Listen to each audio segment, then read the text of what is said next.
Hey friends, today we're going to talk about one of the coolest events in Chicago, St. Patrick's Day. It is a day filled with fun, parades, and the amazing tradition of turning the Chicago River green. Now let's talk about what's St. Patrick's Day. St. Patrick's Day is a holiday celebrated on March 17th every year. It is named after St. Patrick, the patron saint of Ireland, and is a day where I live in Chicago and saw a great way to celebrate this day, which I wanted to share with you. Does the Chicago River actually turn green?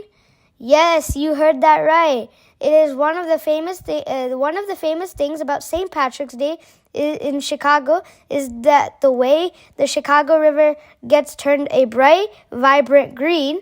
But how do they do it? Every year, the city uses a special green dye to color the river. They mix the dye into the water, and it spreads across the whole river, turning it to an awesome shade of green. It's like magic. The dye they use is safe for the environment, so there's no need to worry. It's a fun way to celebrate the day, and it's so cool to see.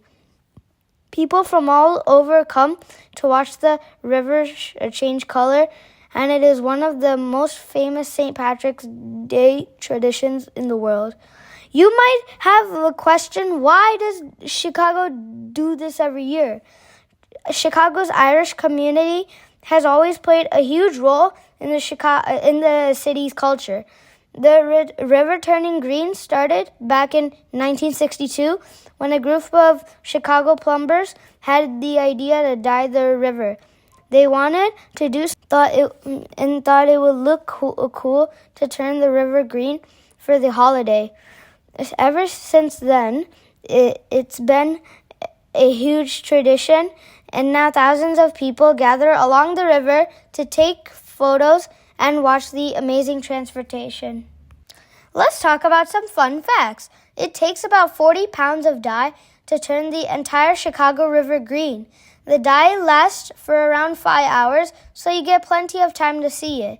It's not the only green river in the world, but it's definitely one of the most famous. People wear green on St. Patrick's Day so they don't get pinched. And the city of Chicago does the same with its river. Let's talk about the parade. St. Patrick's Day's parade. With the Green River, Chicago also has an epic parade. It starts with the morning with tons of people marching through the streets. You'll see floats, bagpipers, dancers, and even people dressed up in fun costumes. The parade is a colorful and exciting way to celebrate. What else can you do on St. Patrick's Day in Chicago? Besides watching the river turn green and enjoying the parade, there are also so many fun activities on St. Patrick's Day. For example, you can try some Irish food like the shepherd's pie, soda bread, or Irish stew. Dance to some traditional Irish music by the local bands. Visit some of the best Irish pubs in Chicago to experience the local culture.